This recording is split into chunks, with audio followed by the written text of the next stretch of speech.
dari orang dari Mimbar Bina Alumni Jumat 4 September 2000 yang akan dilayani oleh Bang Insinyur Ruli Simanjuntak, Magister Engineering, dan akan dimoderatori oleh Bang Beni Nanggolan, SE. Pelajaran Daniel, sosok Nabi Daniel sudah tidak asing lagi di telinga kita, terkhusus buat kita, anak-anak Tuhan, para pelayan.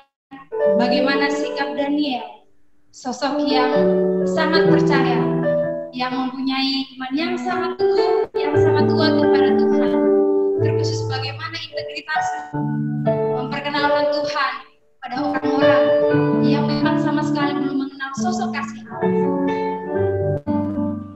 Saya saat ini mau mengajak teman-teman sekalian, teman-teman Siman, bagaimana kita sebagai seorang alumni, sudahkah kita meneladani sikap Daniel yang menjaga integritasnya sebagai alumni di dunia alumni, baik di dunia pekerjaan?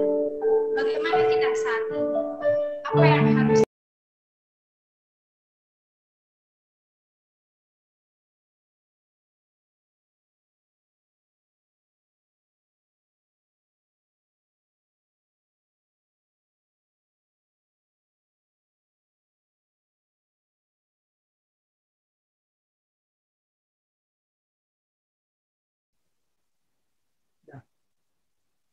ada. Coba bukain satu.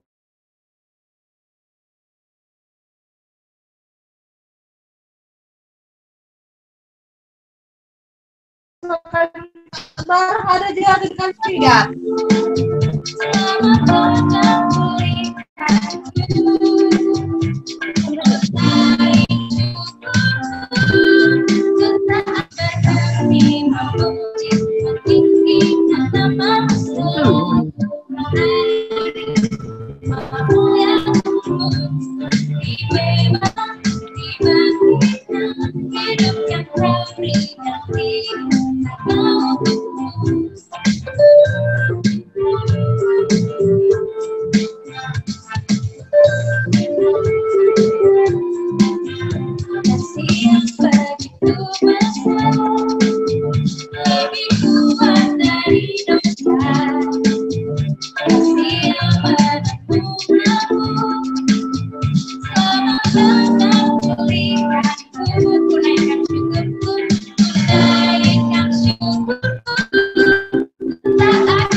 Saat ini saya akan menyerahkan kepada Bang Beni sebagai moderator untuk mengambil alih.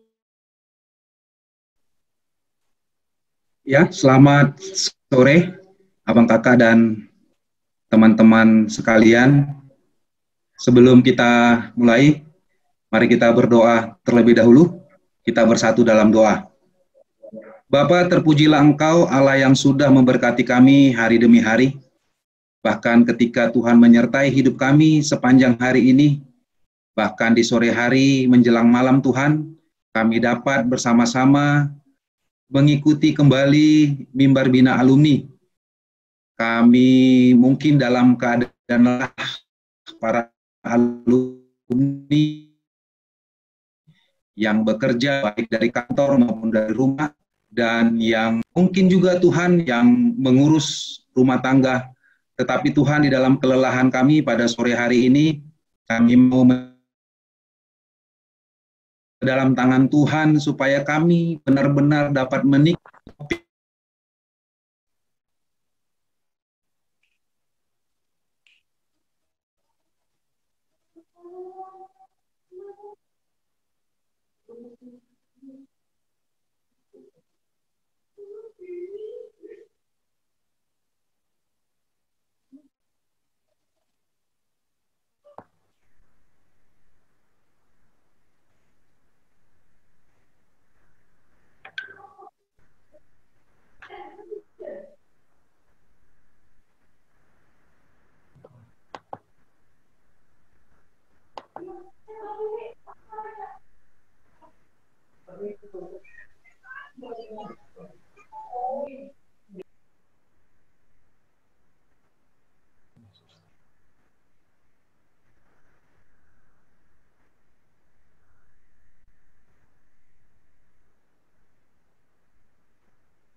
Shalom, Abang Kakak dan teman-teman sekalian.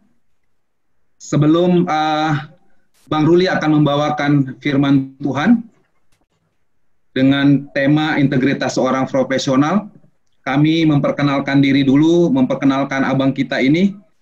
Abang kita ini adalah Bang Insinyur Ruli Simanjuntak. Beliau lulusan dari Sarjana Teknik Listrik ITB.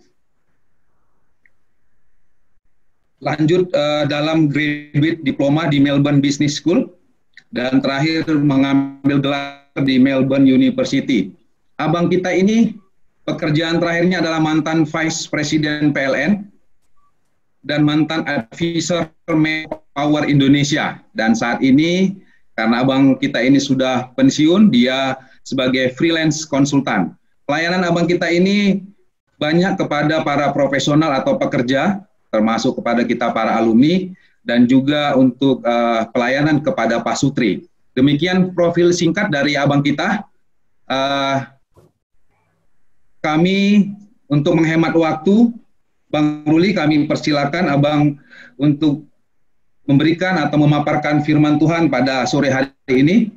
Dan kami beri waktu Bang, 30-40 menit, nanti juga akan kami ingatkan supaya kita jadi lebih banyak ke tanya jawab. Terima kasih Bang, kami serahkan ke Bang Ruli. Terima kasih, Benny. Saya bersyukur untuk kesempatan pelayanan ini di MBA, Mimbar Bina Alumni. Di tengah-tengah pandemi ini justru pelayanan semakin gencar, semakin banyak, sehingga meskipun dari rumah, kami bisa melayani ke seluruh Nusantara. Puji Tuhan.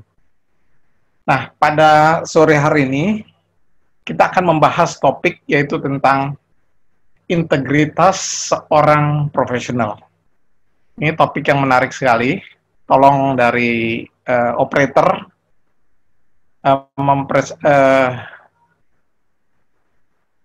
saya punya materi dioperasikan.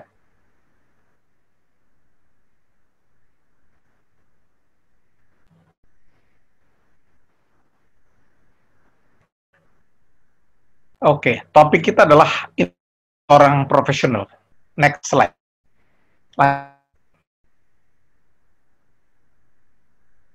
Integritas. Apa artinya integritas?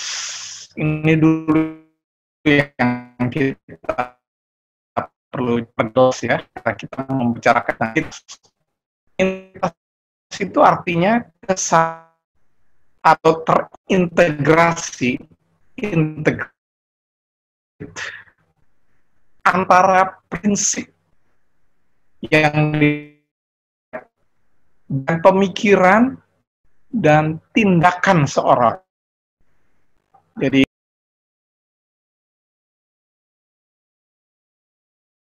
roh terlihat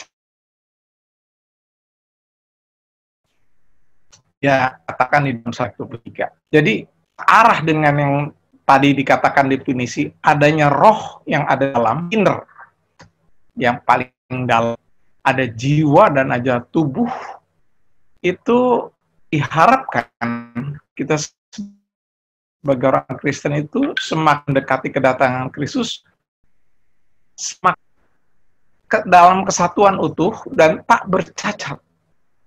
Itulah doanya Rasul Paulus buat orang Kristen.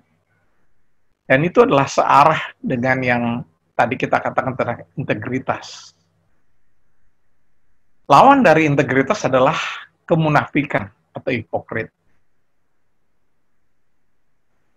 Jadi ini masalah yang sangat serius dan sangat besar. Dan ini menunjukkan banyak orang menjadi masalah di dalam bekerja.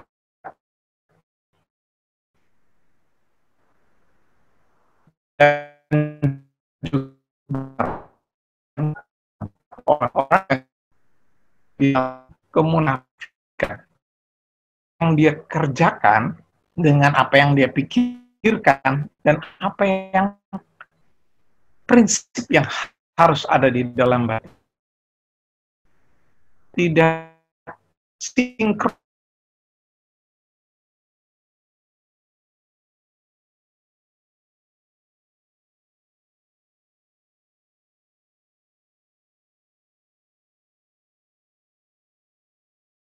Hipokrit atau kemunafikan, dan ini menjadi masalah yang sangat besar bagi bangsa Indonesia, dan ini membuat bangsa kita majunya lambat karena ada orang-orang dan banyak pejabat orang hipokrit. Profesional adalah orang yang menggunakan dan mengembangkan seluruh potensinya untuk berkarya bagi masyarakat dan bagi penciptanya.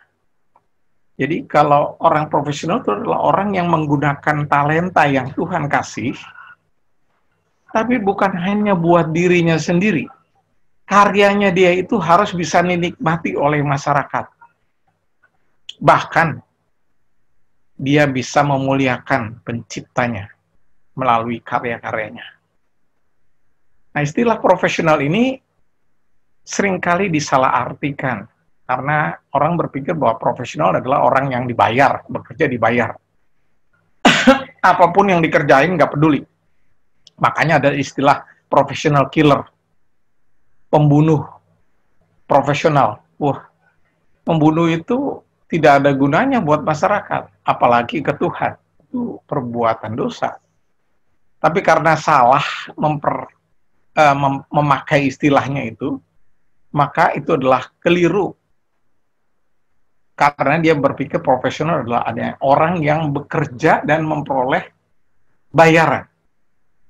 Jadi, itu definisi yang sempit dari profesional. Next, lanjut. Nah, lanjut. Mari kita lihat di dalam Daniel, kasus Daniel ya. Saya diminta untuk membahasnya Daniel pasal 6, tapi tidak mungkin saya hanya bicara pasal 6. Saya akan bicara dari pasal 1 sampai pasal 6. Kita belajar pada malam ini tentang seorang tokoh namanya Daniel. Dan dia bersama rekan-rekannya. KTB-nya kalau boleh saya bilang, KTB-nya itu Hananya, Misael, Azaria. Ya. Dan mereka itu bersama-sama berempat dari Yehuda dan adalah orang-orang buangan ketika mereka masih muda. Karena Babel menyerang Yerusalem dan akhirnya orang-orang buangan itu, orang-orang itu dibawa ke Babel sebagai orang buangan. Tapi ketika dibuang itu pun dipilih orang-orang itu yang muda, yang punya kapasitas baik, yang punya kecakapan, tubuhnya pun bagus, jadi diseleksi orang-orang muda. Keempat orang ini termasuk adalah selected people, orang-orang yang sudah terseleksi. Maka dia dimasukkan ke dalam pembinaan di dalam kerajaan Babel.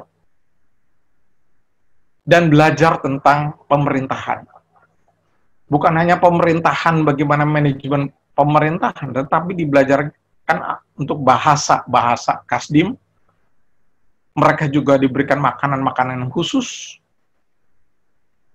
diberikan tempat khusus mereka di dalam kerajaan, sehingga orang ini adalah orang-orang buangan, tetapi sudah terpilih, dan mereka dibina kurang lebih 3 tahun. Seperti kita S1 aja ya, sekarang 3 tahun atau 4 tahun. Nah, dan itu adalah orang yang setia kepada Allah. Dia orang yang setia kepada Allah. Kalau boleh ini dibilang inilah pemimpin KTB-nya ya. Dia adalah orang yang mengerti tentang Taurat. Terbukti ketika dia itu dengan kawan-kawannya diminta untuk memakan makanan-makanan raja, dia berketetapan untuk tidak mau. Dia menolaknya karena dia tahu bahwa dalam Taurat dikatakan dia tidak boleh makan makanan yang dipersembahkan kepada dewa-dewa, yang dimakan oleh raja-raja. Dia orang yang rajin berdoa. Firman Tuhan di Daniel 6 dikatakan bahwa dia itu kurang lebih 3 kali sehari dia berdoa, memuji Tuhan, dia berdoa. Dan dia orang yang giat bekerja. Terbukti dia dipercaya dalam pemerintahan itu 6 rezim pemerintahan. Jadi dia orang yang terpakai terus. Pasti dia orang yang rajin, pasti dia orang yang dipercaya oleh berbagai pemerintahan dirubah dari Nebukadnezar, Belsazar. Firman Tuhan mengatakan sampai Koreshi, pemerintah terakhir yang mengizinkan orang Israel kembali ke Yerusalem. Jadi dia adalah orang yang dipercaya. Trusted person. Boleh ganti pemerintahan, ganti ada kerajaannya juga kerajaan Media, Persia, kerajaan Babel, tapi dia tetap dipercaya untuk ada dalam pemerintahan. Kenapa? Karena dia memiliki dia mempunyai karunia hikmat dan bernubuat. Mengerti akan banyak hal, termasuk mimpi-mimpi, dia punya penglihatan, dia bisa mengerti. Dan dia juga bernubuat. Kalau Anda belajar Daniel pasal 1 sampai 6, itu ada cerita bagaimana pengalaman hidupnya bersama KTB-nya di kerajaan yang ada di Babel, di Media Persia. Kalau Daniel berikutnya pasal 7 sampai 12 itu adalah tentang nubuat penglihatan daripada Daniel tentang akhir zaman. Daniel dipercaya memegang jabatan tinggi oleh Raja Darius dalam pasal 6. Ini seperti posisinya seperti Menko Perekonomian atau Menko lah, Menteri Koordinator. Dikatakan dia dipilih karena dia memiliki roh yang luar biasa. Artinya lagi, kita kembali lihat bahwa faktor utama adalah faktor yang paling dalam, paling di inner man, roh. Roh yang luar biasa, roh itu yang mengendalikan dari dalam.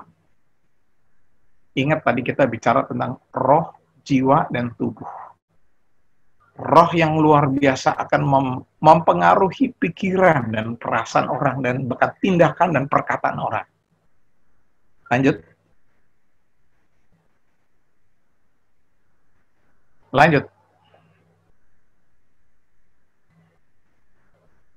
Halo, lanjut. Nah, ketika Daniel sebagai pejabat, tidak aneh, saudara, inilah ciri-ciri dalam dunia kerja, selalu ada intrik-intrik atau pesaing-pesaing mengadakan gerakan sesuatu atau konspirasi karena adanya iri kepada Daniel. Mungkin dia karena orang Israel, orang Yehuda, dan dipakai di kerajaan. Dan banyak pesaing-pesaingnya dia, seperti halnya di negara kita juga ini, pasti di tempat saudara bekerja juga, pasti ada pesaing-pesaing yang iri melihat kepadanya. Dan hanya dia punya masalah adalah masalah kepada ibadah kepada Allah. Dia tidak didapati kelalaian, kesalahan dalam pekerjaannya. Jadi, Dia bekerja dengan berintegritas sampai orang tidak bisa mendapati kelalaian. Kalau dia bekerja lalai, dia malas, nggak bisa, dia kesalahan juga nggak ada, dia tidak bercacat dalam dia bekerja, maka hanya satu yang bisa diterang, yaitu ibadah kepada Allahnya. Ini core, intinya. Karena rohnya dia tadi yang luar biasa itu adalah roh yang berhubungan dengan roh Allah. Dan itulah yang diserang. Dia memikul salib dalam pekerjaannya. Salib yang Yesus katakan bahwa setiap orang yang memikul salib itu adalah orang yang dia mengerjakan yang benar. Tetapi karena dia mengerjakan yang benar, karena dia pengikut Yesus, maka dia akan dihantam kiri kanan, harus memikul kesusahan, dipersulit hidupnya, karirnya, dan sebagainya. Itulah salib. Dalam hal ini Daniel memikul salib karena dia menyembah kepada Allah, tapi nggak berbuat salah. Itu pun dia harus mengalami diserang oleh banyak orang. Itulah namanya salib. Dan jelas menyatakan bahwa dia tidak bersalah kepada Allah. Ya, ketika dia katakan bahwa saya nggak bersalah kepada Allah dan tidak melakukan kejahatan kepada raja. Perhatikan, Daniel itu kesetiaannya itu tegak lurus. Dia tidak berbuat kejahatan kepada atasannya dan dia tidak bersalah kepada Allah. Tegak lurus dia kesetiaannya. Dia ditolong oleh malaikat karena ketika dia dimasukkan di kandang singa yang sudah lapar, karena dia tidak bersalah kepada Allah dan dia tidak berbuat jahat, maka Allah mengirimkan malaikatnya menolong dia sehingga dia tidak diterkam oleh singa. Perhatikan, saudara. His boss is the king. Dia adalah bawahan, bosnya dia adalah Raja Darius. Tetapi dia sadar bahwa his big boss, bos yang paling tingginya dia adalah King of Kings, yaitu Allah. Jadi dia tegak lurus, saudara. Dia punya kesetiaan tegak lurus kepada Raja dan kepada Allah. Dia tidak main-main, tidak berbuat jahat kepada atasannya, dan dia tidak bersalah kepada Allah. Maka Allah dengan leluasa bekerja menolong dia ketika dia dimasukkan ke dalam kandang singa. Malaikat Tuhan dikirim oleh Tuhan untuk menolong dia. Nah, mujizat Tuhan nyata dalam hidup Daniel. Ini mujizat nyata dilihat sama raja, dilihat sama orang-orang yang ada dekat, dan tersebar akhirnya berita. Bahkan raja itu mengatakan bahwa semua yang ada di kerajaan ini harus mengakui Allahnya Daniel. Karena Allahnya adalah Allah yang hidup, Allah yang kekal. Kesaksian ini menjadi kesaksian yang dahsyat. Karena ada mujizat terjadi di kerajaan, dan menjadi kesaksian yang sungguh bisa mempengaruhi rakyat, mempengaruhi negara, mempengaruhi raja. Karena dikatakan Allah yang hidup, Allah yang kekal. Kenapa Allah yang hidup? Allah yang hidup artinya Allah yang terlibat di dalam berbagai perkara di dunia kerja. Allah itu bukan bersemayam di sorga, terus kemudian dia hanya melihat dari kejauhan bagaimana hamba-hambanya berjuang dalam dunia kerja. Tidak. Allah kita adalah Allah yang menciptakan alam semesta, dia bekerja. Allah di dalam Yesus Kristus adalah Allah yang bekerja dalam menyelamatkan manusia. Allah Roh Kudus adalah Allah yang bekerja terus sampai kedatangan Kristus yang kedua kalinya, melaksanakan misinya. Allah Tritunggal adalah Allah yang bekerja. Dia Allah yang hidup dan bekerja di dunia ini. Sehingga ketika kita sebagai hamba-hamba Allah, kita sebagai anak-anak Tuhan bekerja dalam dunia kerja, Allah hadir dalam dunia kerja kita. Seperti halnya dialami oleh Daniel. Kita juga ketika kita kerja, Allah yang hidup itu Allah yang terlibat dengan perkara dalam dunia kerja kita. Dia bukan Allah yang bersemayam hanya di surga, tetapi dia Allah yang concern dan bekerja di dunia dengan misinya. Kitalah kawan sekerja Allah, seperti halnya Daniel. Dia Allah yang hidup. Nah, mari kita lihat beberapa penerapan. Next.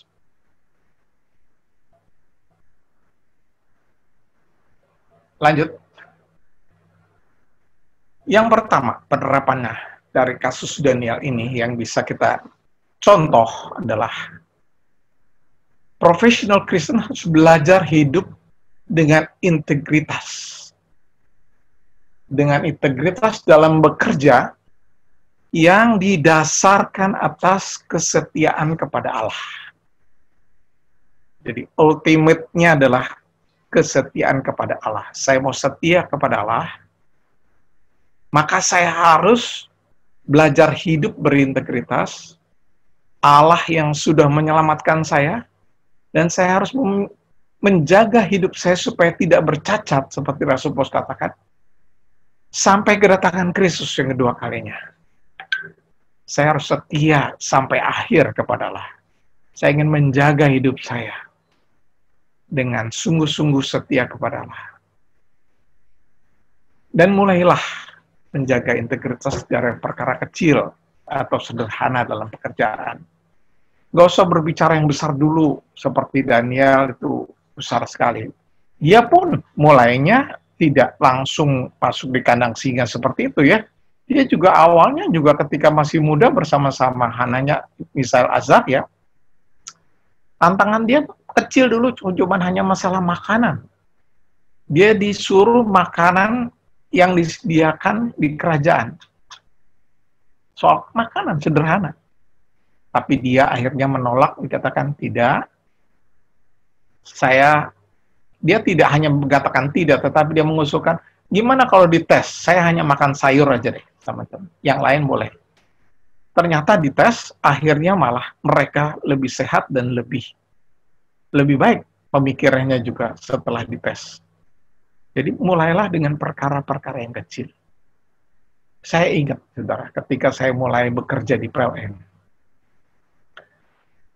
saya diminta oleh sekretaris untuk mengambil telepon kalau ada datang telepon. Ketika telepon itu datang buat bos dan berbunyi, sekretaris saya sedang ke toilet, saya mengangkat, dan ketika saya angkat, bos keluar dari ruangannya dan mengatakan pakai bahasa signal, bilang saya nggak ada. Ketika itu saya diingatkan untuk mulailah setia dalam perkara kecil. Jangan bohong. Kamu lihat ada bosmu di situ, jangan bilang dia nggak ada. Akhirnya saya tutup telepon itu, saya tidak bilang nggak ada, tapi saya tutup telepon itu.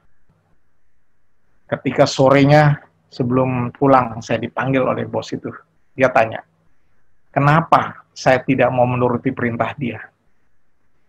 Saya katakan jelas, saya mau belajar dari perkara kecil untuk saya tidak berbohong. Itu hari pertama saya kerja.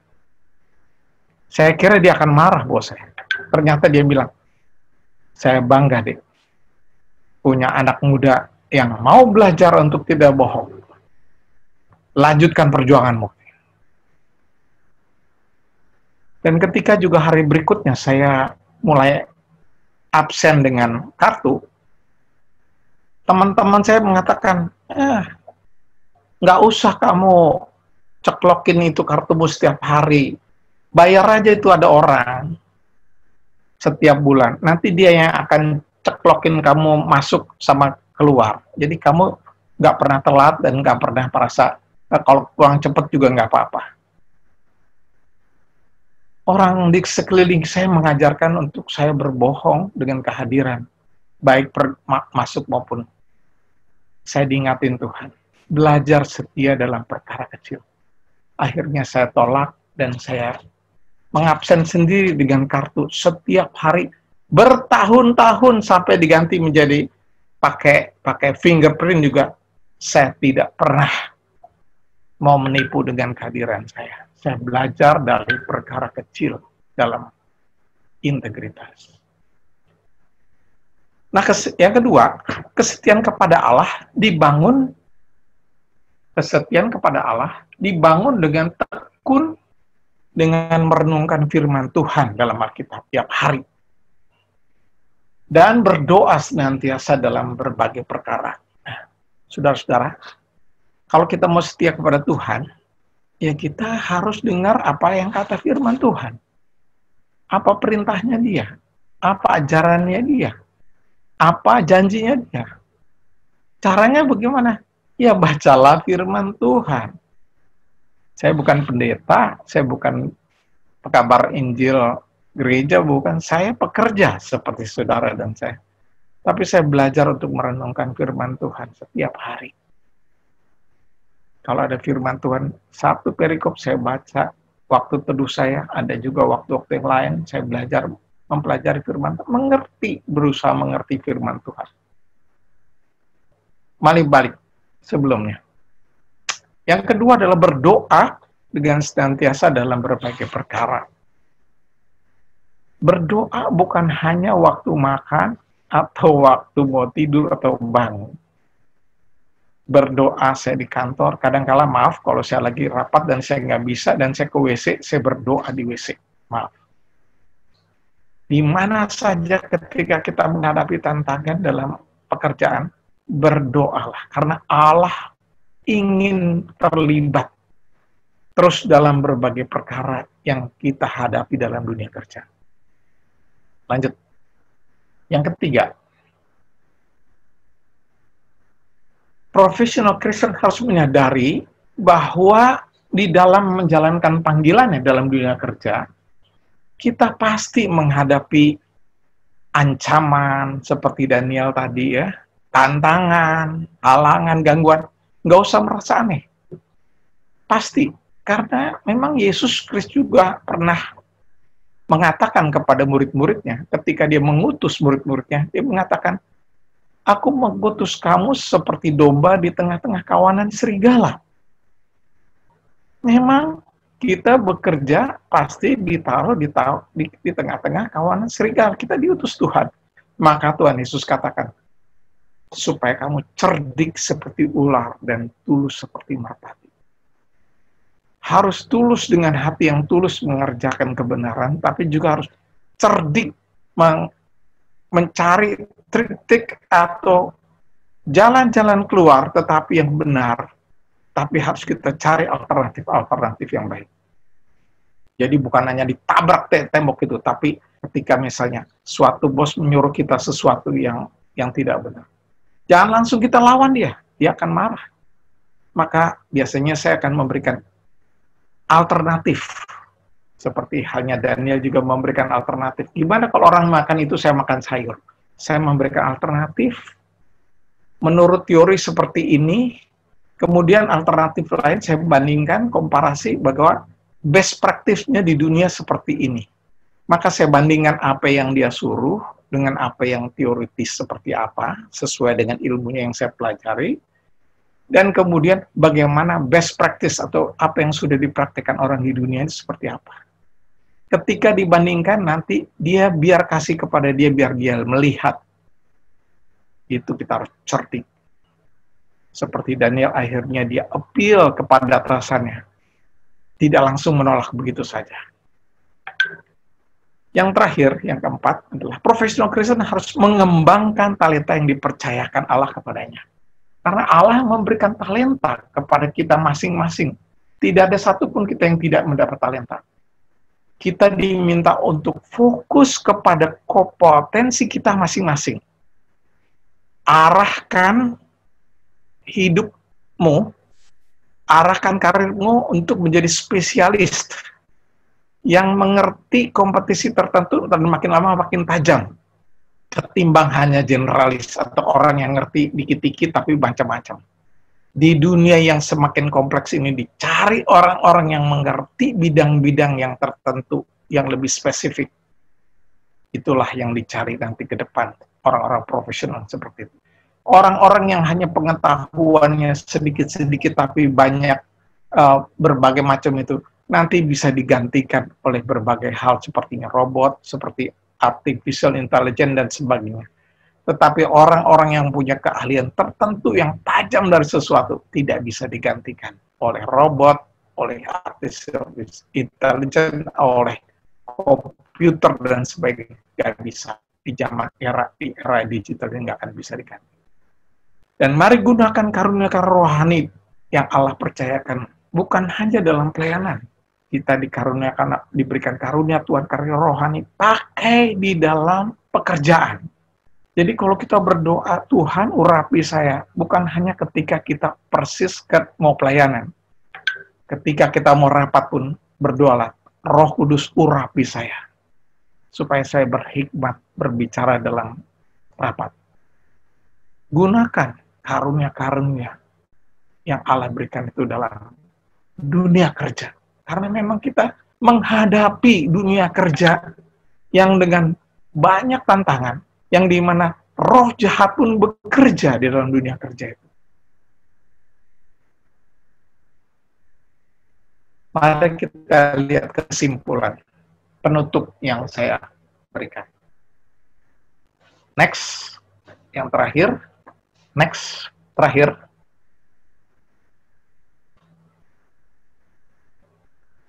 Sebagai penutup, saya berikan ada beberapa poin, 3 poin. Yang pertama, profesional Kristen bekerja dengan 3H. Ingat, 3H ya. H yang pertama adalah hand. Untuk bekerja sesuatu. Ini adalah tubuh yang paling luar. Tubuh ya, arah tubuh, jiwa, roh. Yang kedua adalah head. Kepala kita ini mikir, ya, lakukan sesuatu dengan pikiran kita, akal budi yang Tuhan kasih ini.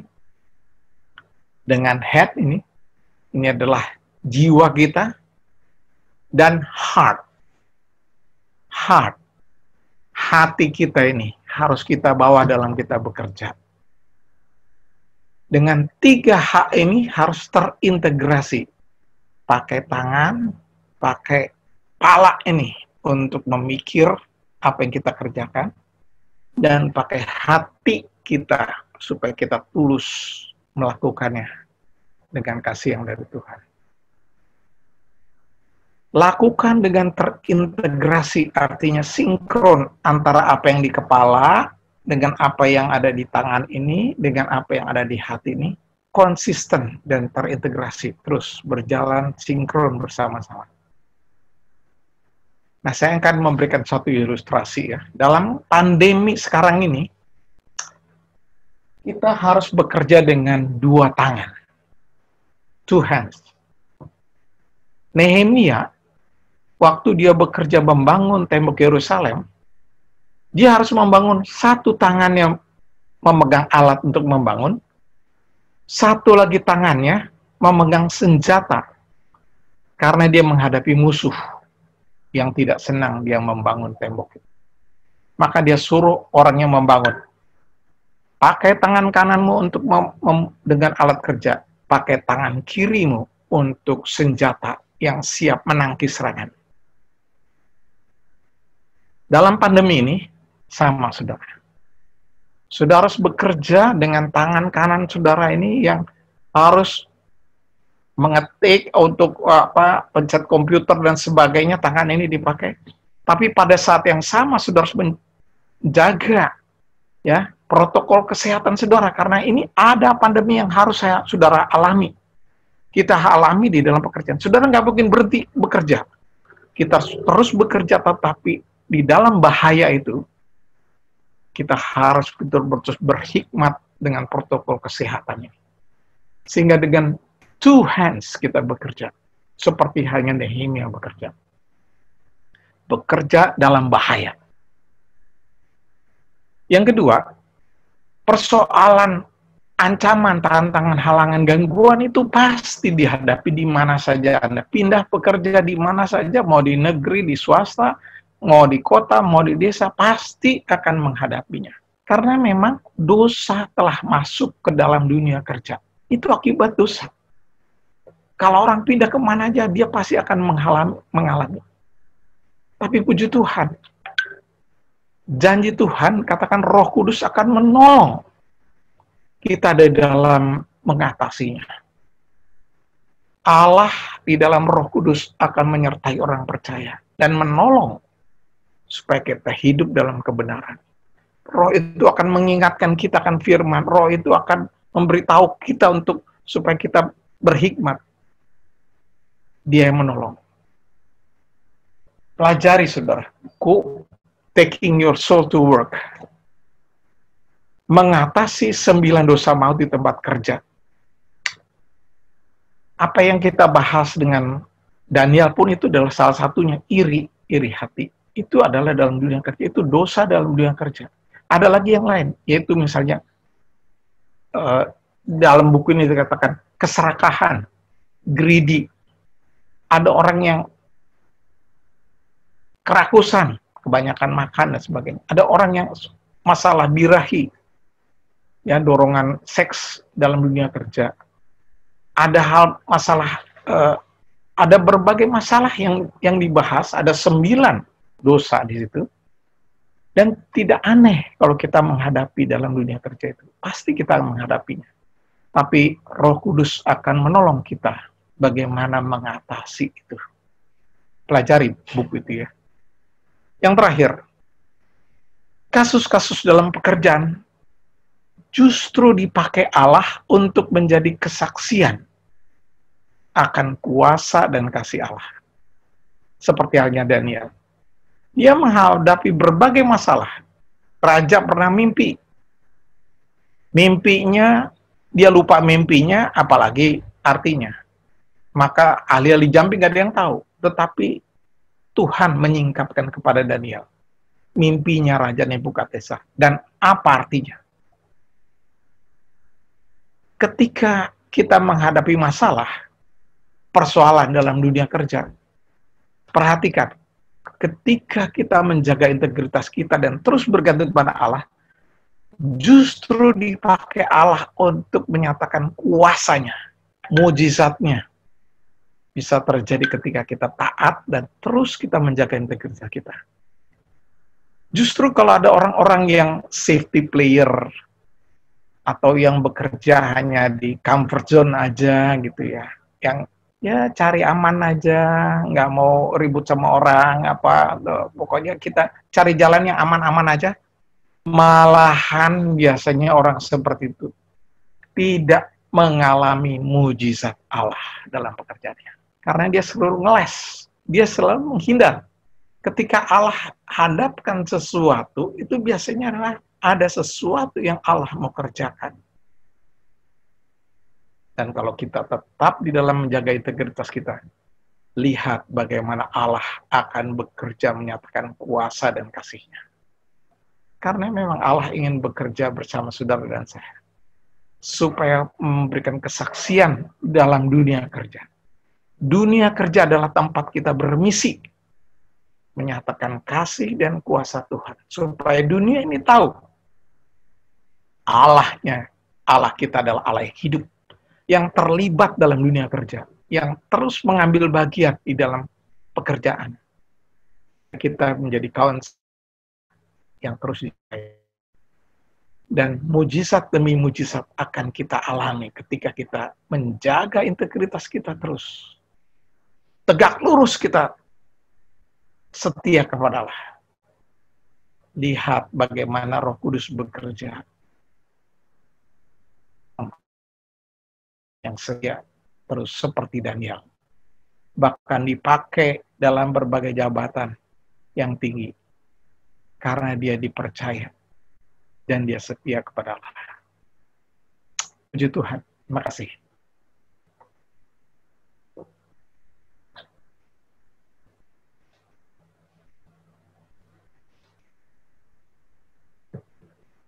Ya, terima kasih Bang Ruli atas pemaparan firman Tuhan yang sungguh luar biasa.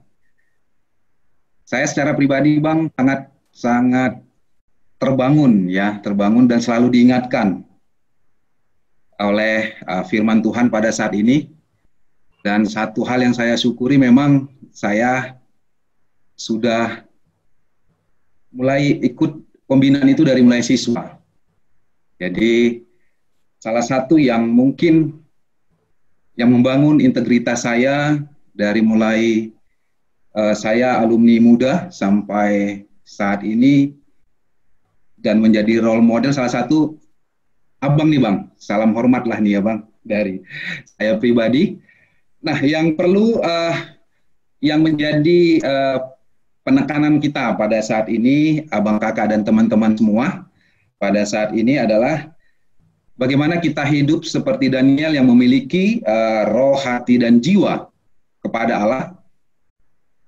Lalu belajarlah mulai setia kepada Allah dalam hal-hal yang kecil. Pengalaman Bang Ruli ini juga pernah saya alami, persis seperti yang disampaikan Bang Ruli tadi.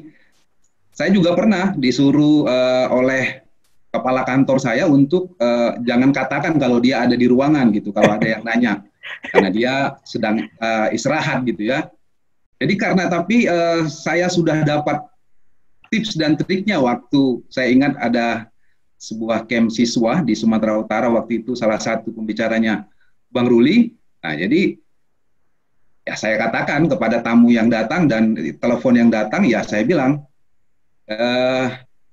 Bapak ada di ruangan, tapi dia tidak sedang ingin diganggu gitu. Jadi kita tidak sedang berbohong bahwa tidak ada di rumah, tidak ada di ruangan gitu ya. Jadi hal-hal seperti itu memang menolong kita untuk menjaga integritas kita dari perkara-perkara yang kedua. Lalu yang kedua yang bisa saya garis bawahi adalah bahwa kesetiaan itu dibangun dengan ketekunan, terus berdoa, punya waktu-waktu yang doa yang cukup ya.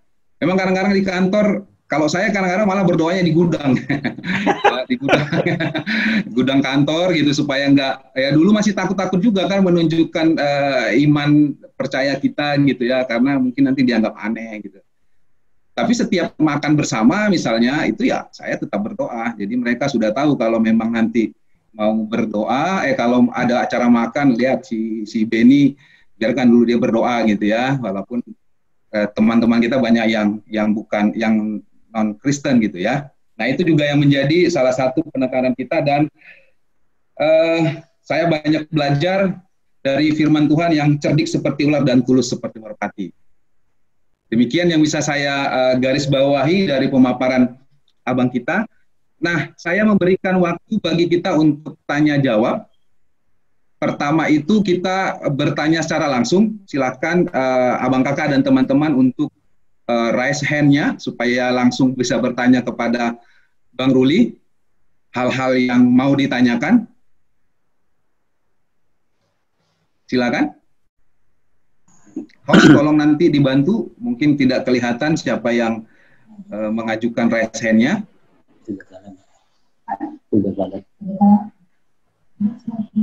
Ya, silakan. Halo. Kakak Rosma Wuliana Damanik, silakan Kak.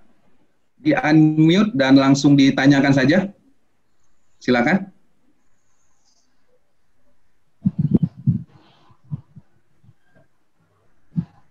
Ini teman KTB saya nih, Bang.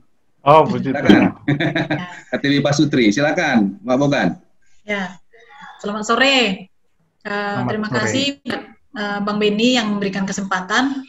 Bang, untuk Bang Ruli, saya kan ASN ya, sebagai dokter di RSUD di Kabupaten nih ceritanya. Kira-kira gimana ya pendapat Abang kalau hak dan kewajiban kita tidak sesuai seperti yang dijanjikan oleh Pemda ke kita gitu. Pengalaman bekerja bertahun-tahun di RSUD, ya TPP tidak lancar, kadang dalam 12 bulan itu dalam setahun pokoknya tidak pernahlah bulannya itu 12, kadang hanya 2 bulan, kadang hanya 3 bulan gitu. Jadi hal-hal seperti itu kadang-kadang ya kita nggak munafik ya Bang, membuat kita itu jadi kurang semangat bekerja gitu, tidak maksimal memberikan pelayanan gitu.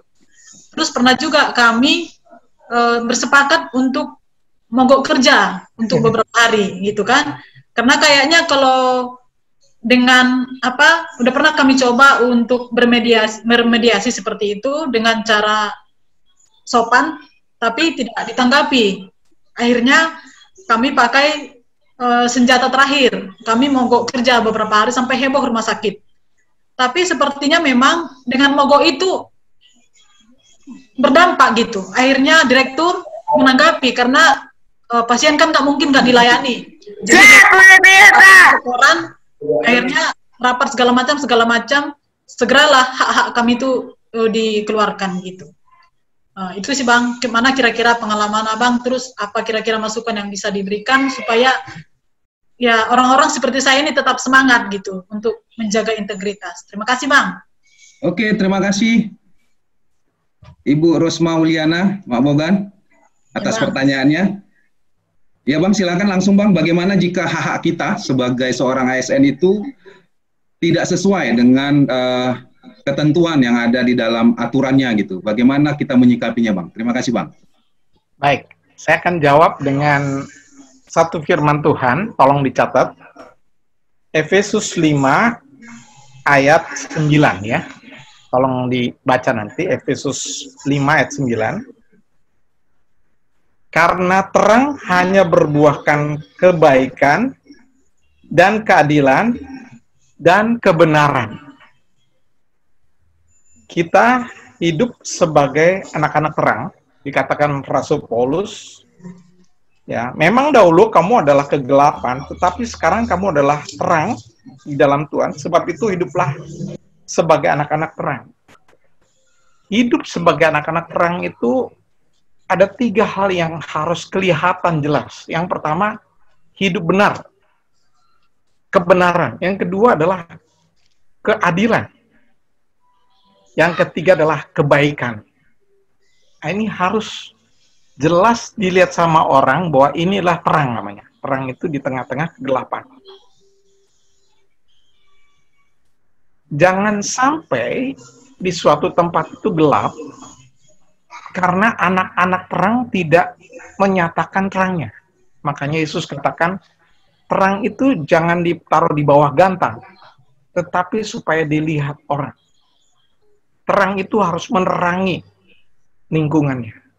Kalau lingkungannya ada gelap, harus diterangi. Dan teranginya itu dengan kebenaran, keadilan, dan kebaikan.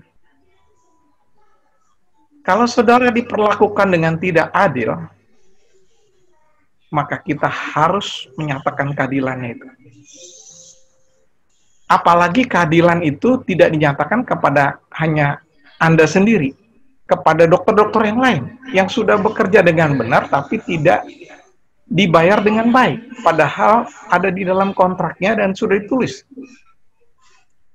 Maka kebenaran ini harus disampaikan demi keadilan daripada dokter-dokter yang bekerja. Misalnya, di tengah-tengah pandemi ini, bahwa harus ada tunjangan buat tenaga medis, kesehatan, dan sebagainya, ternyata ada banyak yang macet. Memang harus dilakukan tindakan demi keadilan. Tidak boleh kita hanya diam. Dan kalau Anda berjuang, yang namanya mogok itu adalah salah satu cara yang memang legal. Di negara ini boleh kita mogok, dan itu ada undang-undangnya juga. Asal mogok dengan damai. Jadi, pertimbangkanlah dengan kebenaran dan bertindak untuk keadilan dan kebaikan, demi kebaikan. Kebaikan siapa? Kebaikan buat orang yang dilayani, kebaikan buat orang dokter-dokter yang melayani, dan kebaikan dari pemerintahnya. Saya setuju kalau Anda mengatakan kepada atasan-atasannya bahwa ini harus dibayar dengan jelas, karena itu adalah ketentuan. Dan kebenaran harus ditegakkan. Keadilan harus ditegakkan.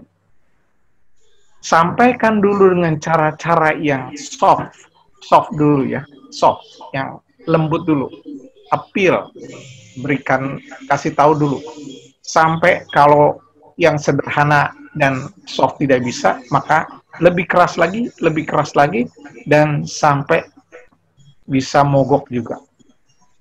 Saya yakin bahwa itu adalah jalan yang diberikan dan emang legal untuk membela kebenaran dan keadilan, dan dilakukan untuk kebaikan bagi masyarakat.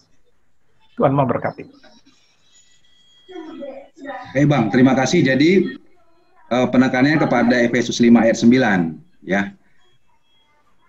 Malah Bang, kadang-kadang kami ASN ini juga Bang, itu oke, masalah ini ya tidak dikasih sesuai. Kadang-kadang tantangan kita juga Bang, kita perjalanan dinas di dalam kota tapi antar provinsi gitu kan, nggak naik pesawat. Kalau naik pesawat kan sekarang Badan Pemeriksa Keuangan periksanya melalui ini pesawat tiket dan ini ya, kalau mau terbang itu ya Bang.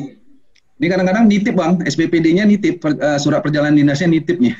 Kita yang berangkat tapi nanti yang kita bawa SPPD-nya itu 3. Itu juga kadang-kadang menjadi tantangan tersendiri Bang. Nanti kalau nggak kita bawa ya kita dibilang juga ini sok kudus lah, sok suci ya Bang. Oke. Kita beri pertanyaan, kesempatan kepada teman kita Tio Pandapitupulu. Silakan Abang Kakak, Abang ya. Tio Pandapitupulu ya, silakan Bang, langsung saja. Ya, terima kasih untuk kesempatannya. Saya perkenalkan, nama saya Tio Pandapitupulu. Saat ini sebagai dokter puskesmas di Provinsi Sumatera, di Kalimantan Selatan. Baik. Terima kasih tadi untuk Pak Ruli sudah jelaskan bagaimana tentang integritas dan profesionalisme. Ini terkait kegagalan, gitu. Saya tadi kan itu yang ideal yang disampaikan oleh Dr. Ruli, Pak Ruli, walaupun ada contoh tadi kecil yang tentang kejujuran ya, gitu disampaikan. Ya, saya sudah bekerja kurang lebih sebagai alumni itu hampir 5 tahun. Nah, pernah mengalami suatu konflik di dalam suatu pekerjaan antara kita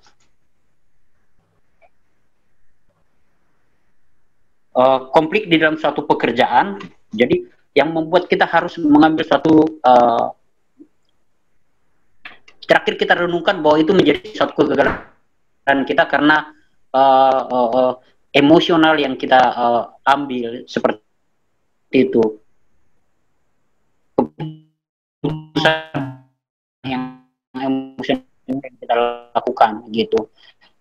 Saya bekerja dari program pemerintah terkait masalah uang. Waktu itu saya menuntut hak saya yang katakanlah hampir 2 tahun tidak dibayar. Sementara waktu itu saya sampaikan uangnya sudah dipakai gitulah ke dinas gitu. Tapi sementara ada dana yang maksudnya saya pergunakan. Jadi terakhir saya benturkan antara saya tahan dana ini sama hak saya dikeluarkan seperti itu.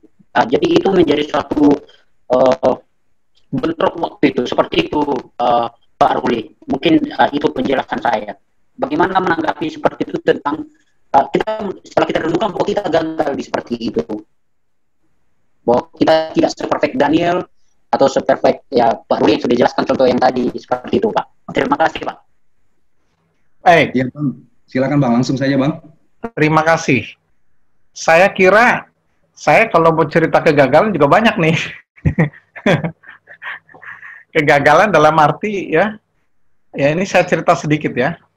Suatu kali saya diberi tugas ya, ketika diberi tugas saya kerjakan selama kurang lebih 4 tahun, 4 tahun lebih lah ya, dalam rangka untuk meningkatkan efisiensi dari perusahaan dengan cara membabat orang-orang yang mencuri listrik, ketika saya kerjakan, justru saya bukan dipromosikan, tapi malah saya dikasih menjadi ahli, tidak dikasih jabatan, malah saya tidak dikasih meja, tidak dikasih komputer, tidak dikasih, hanya dikasih kertas sebagai ahli. Tidak ada ruangan, tidak ada komputer, tidak ada apa. Jadi justru saya melakukan memberantas pencurian listrik dan membuat efisiensi naik, malah justru saya dicopot dari jabatannya. Saya mengalami hal itu, dan saya bilang, Tuhan, saya kerjakan dengan baik, tapi kemudian diberikan yang seperti itu. Saya merasa itu gagal, saya merasa itu kegagalan saya, dan ketika itu saya udah pikir mau keluar aja dari PLN. Saya pikir ngapain saya berbuat yang benar, tapi kemudian tidak dipromosikan, malah saya dijadikan ahli, karena mungkin ada banyak orang yang dirugikan dengan apa yang saya kerjakan itu perusahaan-perusahaan yang punya koneksi dan sebagainya. Tetapi saya belajar di situ bahwa bagaimana tadi ya, memikul salib, mengalami persoalan meskipun kita berbuat yang benar. Itu memang Tuhan ingin kita mempunyai bukan hanya hasilnya kerjaan kita baik, tetapi karakter kita dibentuk oleh Tuhan menjadi karakter yang sabar, karakter yang tidak emosional, yang semakin matang mengikut Tuhan, kalaupun tidak enak. Pengalaman daripada Daniel dengan kawan-kawan, ketika Daniel tidak ada, dan kawan-kawannya Hanaja, Misael, Azaria, mereka menghadapi tantangan, dan mereka waktu itu hendak dihukum, mereka katakan demikian, kalau Allah kami menyelamatkan kami, ya puji Tuhan. Tapi kalau Allah tidak menyelamatkan kami dari perapian, dibakar api, kami tidak ingin berubah, kami tetap setia kepada Allah. Artinya, Tuhan juga ingin melihat kita menghadapi kesusahan, kegagalan, tidak harus keberhasilan. Tetapi itu adalah bagian daripada long-term karir kita. Karena Tuhan bukan hanya ingin jabatan atau hasil kerjaan kita, tetapi Dia ingin karakter kita dibentuk. Jadi bukan hanya doing, tapi being. Bukan hanya apa yang kita kerjakan yang Tuhan mau lihat, tetapi being, bagaimana menjadi pribadi yang punya karakter yang lebih sabar, bisa mengontrol emosi. Saya dulu tadinya udah mau keluar, akhirnya Tuhan tenangkan saya, dan saya akhirnya bisa bekerja sebagai ahli selama beberapa tahun. Meskipun tidak dikasih fasilitas dan sebagainya, dan saya harus mengatakan bahwa itu adalah saya ada di dalam bentukan Tuhan dalam kesulitan, tetapi mematangkan pribadi menjadi memikul salib. Jadi diberikan sesuatu yang susah, tetapi bukan karena kesalahan kita, malah justru karena kita berbuat baik. Saya yakin Anda juga mengalami hal itu, pasti adalah Tuhan ingin membentuk juga karakter Anda menghadapi kesulitan itu. Bukan hanya keberhasilan dari apa yang kita kerjakan. Ia concern kepada doing dan being. Bahkan, kegagalan itu dipakai oleh Tuhan untuk membentuk pribadi kita lebih matang mengikut Tuhan. Kita mengikut Tuhan bukan karena berkatnya. Kita setia kepada Tuhan bukan karena berkatnya, tapi karena Dia adalah Allah yang menyelamatkan kita, sudah menyelamatkan kita. Kalaupun saya harus menghadapi kesusahan, Tuhan ingin kita setia terus sampai akhir. Demikian, terima kasih. Ya, baik Bang, terima kasih. Gimana Bang Tiopan? Menjawab dan membantu? Ya, kegagalan itu dipakai Tuhan untuk mempersiapkan kita lebih matang lagi. Abang kakak dan teman-teman yang lain, ya. Abang kakak dan teman-teman yang lain ada yang mau ditanyakan, silakan raise hand-nya atau buat di chat kita supaya bisa dipertanyakan kepada abang kita. Nah, mungkin sambil menunggu nih Bang. Ya. Walaupun moderator boleh nanya ini ya Bang. Silakan. Nah, bagaimana Bang ketika misalnya nih ya, kita diperhadapkan dengan mau kenaikan pangkat nih atau jabatan, lebih tepatnya jabatan sih Bang. Sebenarnya kita lebih dari yang pesaing kita, cuma ya kita ini kan double minoritas gitu ya kalau bahasa ininya gitu. Nah, kira-kira apa nih saran Abang atau tips dari Abang supaya ya akhirnya memang atasan kita itu bakal melirik kita walaupun mungkin kita double minoritas. Terima kasih Bang. Sambil menunggu yang lain, silakan. Baik. Saudara yang kekasih, bersyukur kita adalah sebagai orang-orang yang terseleksi di Indonesia ini ya. Seperti halnya Daniel dan kawan-kawan itu. Mereka juga adalah orang yang minoritas itu ya. Daniel dan kawan-kawan ya. Di Babel itu minoritas dia. Tetapi firman Tuhan mengatakan mereka itu orang-orang yang cerdas. Ya, orang-orang yang punya potensi kemampuan yang dari Allah yang melebihi daripada orang lain. Jadi kata kuncinya adalah kita yang minoritas atau apalah katakannya banyak handicapnya gitu ya, seperti Daniel kawan. Kita harus mempertajam kompetensi kita jauh lebih daripada yang lain. Istilahnya kalau orang dapat nilai 65, kita juga jangan cuma 66 gitu ya, atau 70. Kalau bisa nilai kita 90. Supaya kelihatan benar bedanya gitu. Artinya ekstrim bedanya, maka orang akan memilih orang yang betul excellent. Seorang profesional adalah seorang yang harus belajar excellent. Saya ingat ketika saya belajar ya dalam S2, teman-teman saya pada bilang, udah Rul, yang penting kita tamat dah, ya kan? Udah sama aja, tamat, yang penting tamat, master. Tapi Tuhan ingetin saya, jangan kau mau tamat yang cuman asal lulus biasa-biasa seperti orang lain. Lakukan studi S2-mu dengan skripsimu yang terbaik, supaya excellent.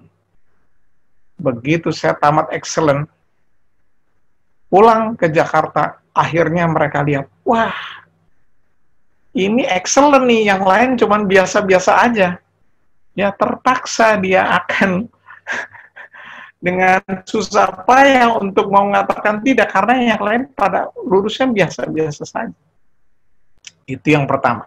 Strategi yang kedua, masuki bidang-bidang yang spesifik yang orang lain belum tahu di dalamnya.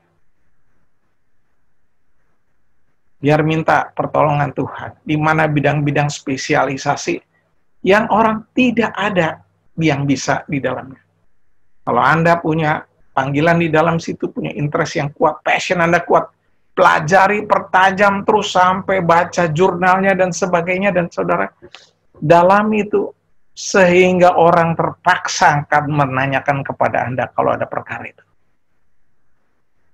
Maka dengan demikian orang itu akan mempromosikan Anda. Bukan karena apa-apa, karena nggak ada lagi orang lain. Saya kira itu ya. Yang pertama, do excellent. Ya, yang kedua adalah be specific. Jadi spesialis tertentu. Sehingga nggak ada lagi orang yang bisa ngerjain kecuali Anda. Makasih. Iya, terima kasih Bang. Iya, luar biasa nih Bang ya. Jadi memang kita abang kakak dan teman-teman semua alumni ya, kadang-kadang kan kita merasa comfort zone. Kadang-kadang kita merasa bahwa kompetensi kita sudah mumpuni. Nah, kita jarang sih yang saya lihat ya, jarang menginvestasikan uang kita itu untuk saya bilang leher ke atas gitu ya. Jadi mari abang kakak teman-teman alumni tingkatkan kompetensi kita. Amin. Siapkan misalnya ya kita harus menginvestasikan uang kita juga untuk kompetensi kita pelatihan yang seperti yang dikatakan Bang Ruli supaya memang kita bisa bersaing di dunia kerja kita pada saat ini. Nah, terima kasih Abang untuk jawabannya. Ini ada pertanyaan ini Bang dari Sarai. Oh ya, Sarai ya, pengurus Mimbar Bina Alumni nih Bang. Pertanyaannya adalah bagaimana dengan prinsip bahwa selama berada di posisi bawah atau sebagai staf biasa, kita tidak selalu menurut sama atasan gitu. Ya, jadi bagaimana sikap kita dan supaya nanti sambil kita menunggu posisi yang baik, mungkin kita menjadi atasan sehingga kita bisa mengubah segala sesuatu yang tidak benar. Jadi artinya Bang, bagaimana posisi kita sekarang di staf yang mungkin kita harus turut perintah, apalagi mungkin di dunia ASN, BUMN, ya bahwa harus ada loyalitas, kan gitu ya. Kita kan selain ini harus ada loyalitas. Jadi kira-kira apa saran Abang untuk bagi kita teman-teman semua yang masih staf, ya karena kadang-kadang perintah atasan itu juga kita tahu salah atau bahkan jauh dari firman Tuhan. Terima kasih Bang, silakan Bang. Saya mendasari jawabannya dari perumpamaan talenta ya. Dikatakan oleh Tuhan, semua orang dikasih talenta. Ya, startnya sama, tapi talentanya beda-beda. Ada yang 4, ada yang 5, ada yang 2, ada yang 1. Tetapi ketika mereka mengembangkan dengan benar, ya dikembangkan dengan benar, dengan setia, betul. Apa yang dikatakan oleh Tuhan itu, dikatakan, engkau adalah hamba yang baik dan setia. Perbuatanmu itu baik, excellent. Ya. Engkau adalah hamba yang baik dan setia. Aku akan memberikan kepadamu tanggung jawab yang lebih besar. Jadi Tuhan bekerja melihat kesetiaan kita dalam perkara kecil dulu. Kalau perkara kecil aja kita nggak bisa, jangan harap kita itu bisa menjaga integritas dalam perkara besar. Nggak akan. Kalau Anda dari mulai staf aja udah nggak bisa dipercaya, jangan harap Anda jadi bos yang bisa dipercaya dan bisa berintegritas. Karena integritas itu dibangun dari hal-hal kecil. Tidak bohong. Bisa nggak bohong? Ya, nggak nipu.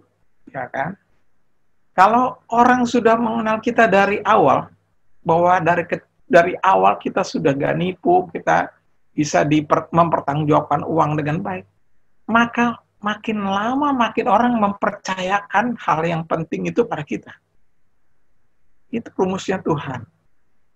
Jadi jangan waktu kecil kita nipu-nipu terus kita pikir ntar kalau jadi bos, kalau dari kecil aja udah biasa bohong, nanti bohong kecil, jadi bos nanti bohong besar itu. Bukan bohongnya bohong besar. Orang-orang yang sekarang jadi koruptor besar itu udah mulai dari dulu dia kecil. Mungkin lagi mahasiswanya udah nyontek-nyontek dia. Udah pasti tuh.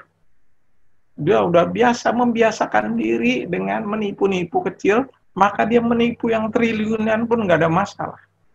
Tetapi kalau kita mulai dari perkara yang kecil, kita setia. Lihatlah bagaimana Allah akan mempromosikan Anda. Makanya saya bilang tadi ya, kalau orang yang play safe atau di comfort zone, dia nggak pernah lihat mujizat Tuhan itu terjadi, mempromosikan dia. Dia pikir hanya otaknya dia aja pikir, teratasan gua, dia mau menjilat atasan. Dia nggak pernah melihat bagaimana pekerjaan Allah yang ajaib, yang mujizat, nggak pernah. Karena apa? Karena dia playing safe aja. Safety player. Ya. Kalau disuruh sama atasan, nurut aja gitu ya. Saya bersyukur ya. Pernah suatu kali saya kerja di proyek selama 4 tahun. Terus karena di proyek itu banyak proyek-proyek uang dan sebagainya, dan banyak macam-macam lah ya, tendering ya benar. Saya terus belajar bahwa saya tidak mau korupsi, saya belajar benar, tender benar dan sebagainya. Kurang lebih 3 ke 4 tahun. 4 tahun lah itu, maksimum 4 tahun. Saya masih muda waktu itu, masih baru-baru. Terus kemudian saya kerjain. Setelah selesai 4 tahun itu, bos saya itu dipromosikan ke Jakarta dan dia jadi jabatan yang tinggi. Kemudian dia telepon saya dari Jakarta ke Bandung. Waktu itu saya di Bandung. Dia bilang, "Rul, saya akan promosikan Anda jadi anak buah saya di sini." Saya bilang, "Pak, Bapak kan udah kenal saya 4 tahun, bagaimana saya bekerja itu seperti ini terus ya. Kalaupun Bapak suruh atur saya tender, saya nggak mau. Kalau memang nggak cocok gitu ya, nggak benar dan sebagainya." Tahu nggak dia jawab apa? Dia jawab gini, "Rul, saya cari anak buah yang bisa dipercaya, supaya saya pun bisa dipromosikan lebih tinggi lagi, dan saya bisa tidak berperkara dengan pengadilan atau dengan pemeriksa dan sebagainya. Saya nggak mau punya anak buah yang akan membuat saya menjerumuskan saya ke dalam nanti penjara. Saya butuh anak buah seperti Anda, supaya saya bisa selamat sebagai pejabat di Jakarta dan tidak bermasalah dengan pemeriksaan." Wow. Ternyata kesetiaan kita itu dibaca sama orang bukan pada suatu waktu aja. Dia melihat justru pada akhirnya orang-orang itu membutuhkan orang yang bisa dipercaya benar, supaya dia pun selamat. Saya akhirnya diterangi oleh Tuhan waktu itu, dan saya dipromosikan tinggi oleh orang yang dulu sering marah-marah kepada saya karena saya tidak mau menuruti, karena dia menyuruh saya sesuatu yang nggak benar. Jadi saudara, mulailah setia dalam perkara kecil. Allah sendiri akan mempromosikan Anda. Caranya Allah yang ajaib itu yang akan nanti Anda lihat. Tapi kalau dari kecil Anda cuma playing safe, Anda mau nurutin aja, Anda pikir nanti saya jadi besar, jadi bos nanti baru bisa. Ketika Anda sudah dari kecil-kecil belajar untuk berbohong, untuk tidak berintegritas, nanti jadi pejabat, jadi bohong besar, koruptor besar. Orang-orang yang sekarang jadi koruptor besar itu dia sudah belajar dari koruptor kecil-kecil ketika dia jadi kroco, jadi anak buah. Perhatikan, mulailah dari anak buah Anda menjadi orang yang bisa dipercaya, supaya ada negara ini bisa benar dan atasan kita itu bisa tidak masuk penjara karena Anda yang selalu bisa dipercaya untuk membawa unit itu untuk berjalan dalam kebenaran. Puji Tuhan. Iya, amin Bang. Luar biasa. Ya, jadi setia dalam perkara kecil, cerdiklah seperti ular, tuluslah seperti merpati. Bang, satu lagi nih Bang, ada pertanyaan sebelum kita tutup sesi tanya jawab kita dari kakak kita, Kak Imelda. Suami saya sekarang lagi sekolah PPDS bagian paru untuk meningkatkan integritas. Mencoba 3 kali karena minoritas, akhirnya lulus semester ini. Tapi sejak lulus jadi timbul kelemahan iman bagi mereka, Bang. Kenapa? Karena mereka akhirnya khawatir dan takut kehilangan, terutama kakak kita ini suaminya, akibat COVID saat ini.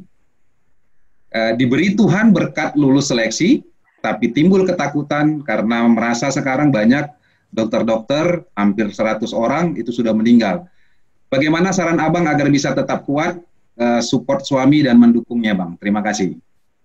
Wow, kalau Tuhan sudah buka jalan, Dia tidak akan membiarkan kita ada dalam bahaya. Dia akan minta kita bekerja dengan dua tangan tadi saya bilang ya. Jangan pernah mundur, mogok di jalan ketika Allah sudah membuka jalan. Ya.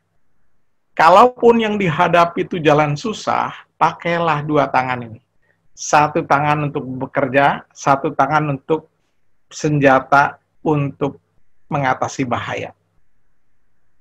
Itu yang dipelajari dari Nehemia. Setiap orang yang bekerja itu, bekerjalah dengan tangan kanan untuk dengan alat untuk membangun, dan tangan kiri untuk menangkis serangan. Kalau Tuhan sudah buka kesempatan yang baik itu, Dia tidak akan membiarkan anak-anaknya itu, tidak akan membiarkan dari bahaya itu. Percayalah, Tuhan itu bertanggung jawab. Ketika Tuhan Yesus mengutus murid-muridnya, dikatakan gini, kamu harus cerdik seperti ular dan tulus seperti merpati. Hati-hati ya, kamu itu ada di tengah-tengah kawanan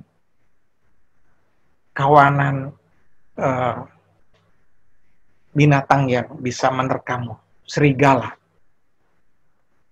Tetapi kalau kamu suatu kali kepepet nanti, ada bahaya, atau kamu dipepet dengan suatu keadaan, kata firman Tuhan, jangan khawatir, jangan takut. Karena Roh Kudus akan menolong kamu ketika kamu terjepit. Bahkan apa yang harus kamu katakan. Ketika Tuhan Yesus juga berbicara tentang pandemi seperti sekarang, bencana.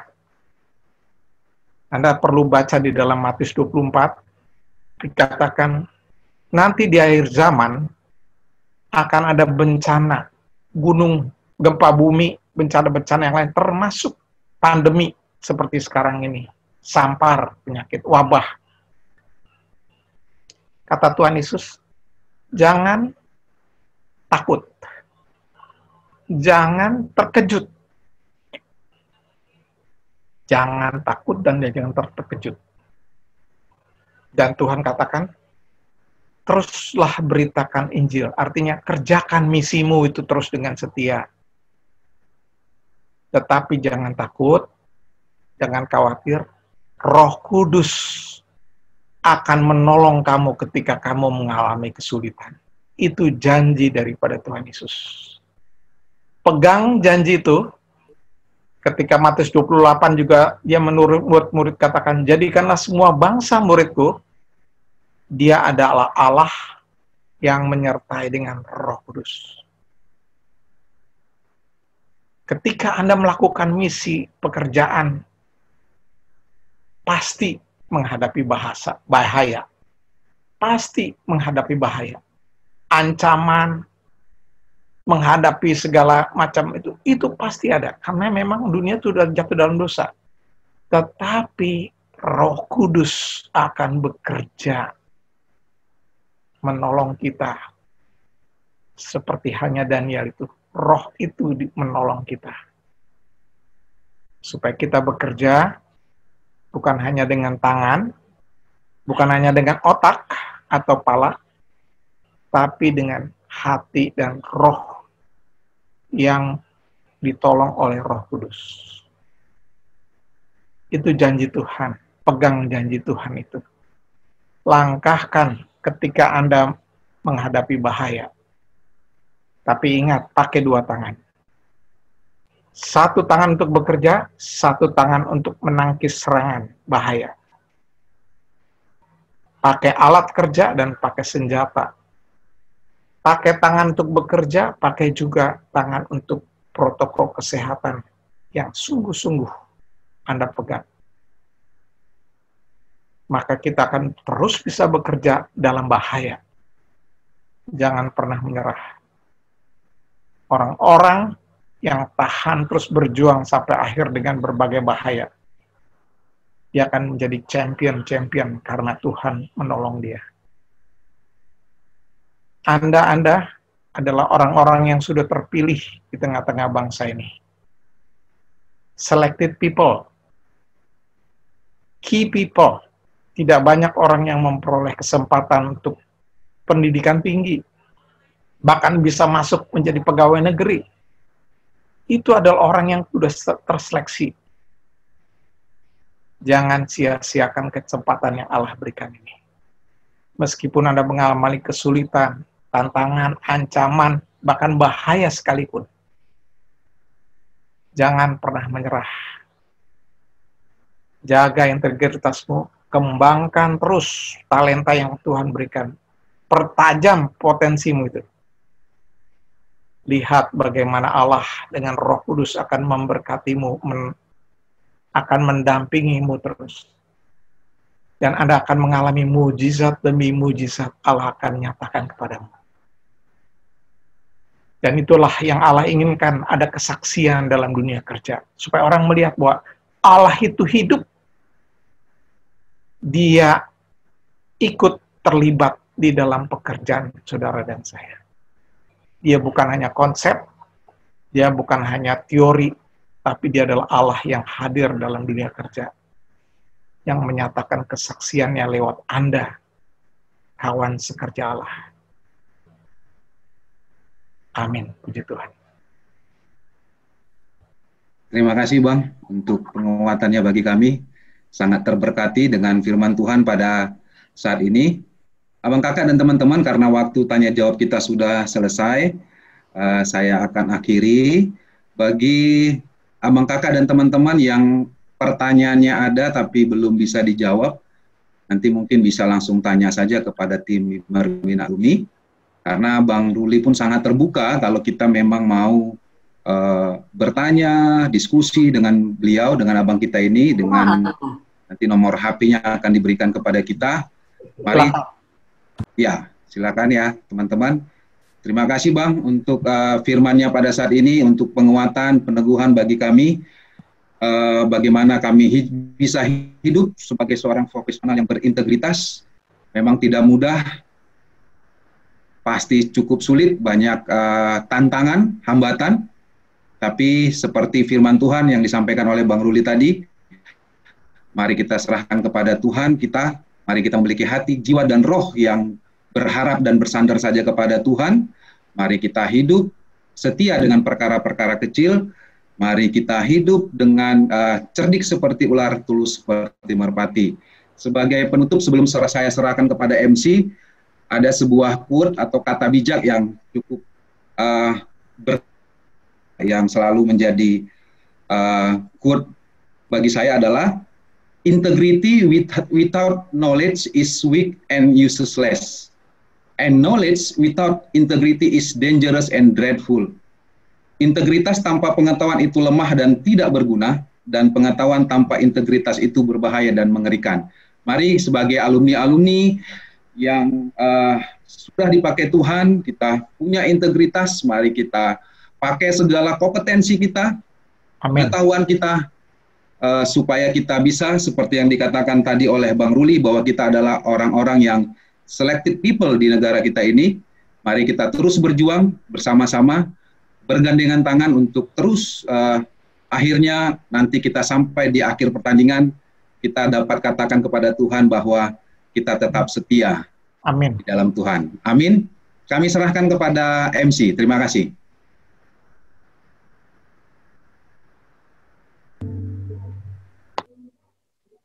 Oke, terima kasih kepada Bang Ruli dan juga Bang Beni. Saat ini kita akan mendengarkan warta.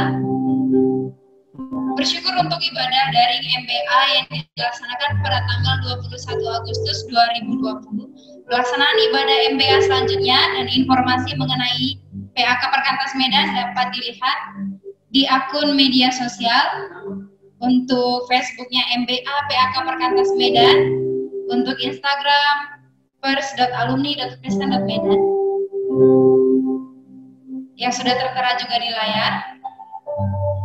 Bagi abang kakak teman-teman alumni yang ingin mendukung pelayanan mimbar bina alumni maupun pelayanan perkantas, maka dapat mentransfer ke rekening BCA, BRI, OVO ataupun GoPay yang sudah tertera di layar. Mohon juga disertakan keterangan dalam berita acara atau konfirmasi ke nomor yang sudah juga ada di layar.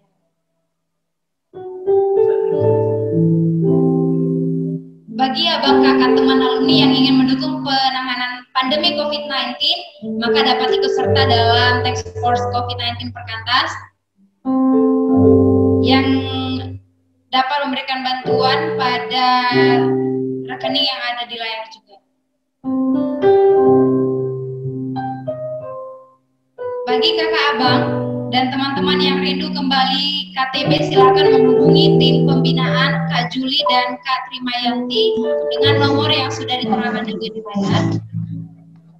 Sambil kalau dia pasang Saudari ulang tahun pada tanggal 20 sampai 4 September 2020, kami mengucapkan selamat ulang tahun, dan kali ini kita akan menyanyikan lagu selamat ulang tahun kepada yang berulang tahun. pakai nasi lah.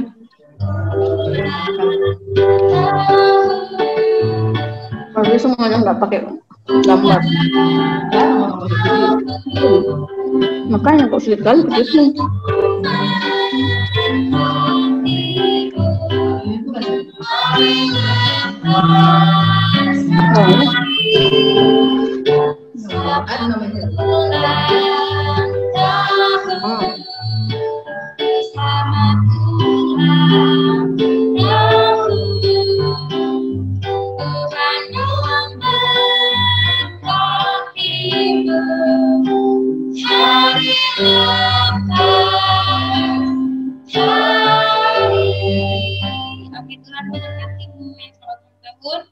Kemudian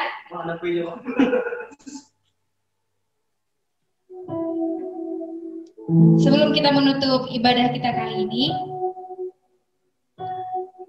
terima kasih saya ucapkan kembali lagi kepada Bang Ruli dan juga Bang Beni.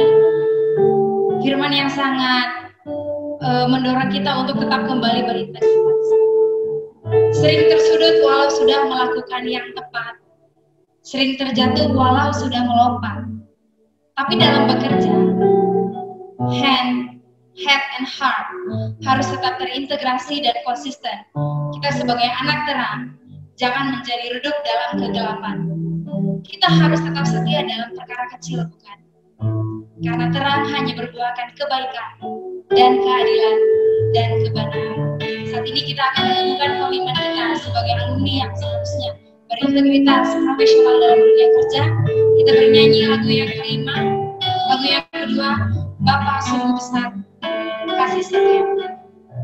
Dan dia pujian, saya serahkan kepada Bang Ruli untuk menutup ibadah dalam doa.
Syukur setiap waktu seperti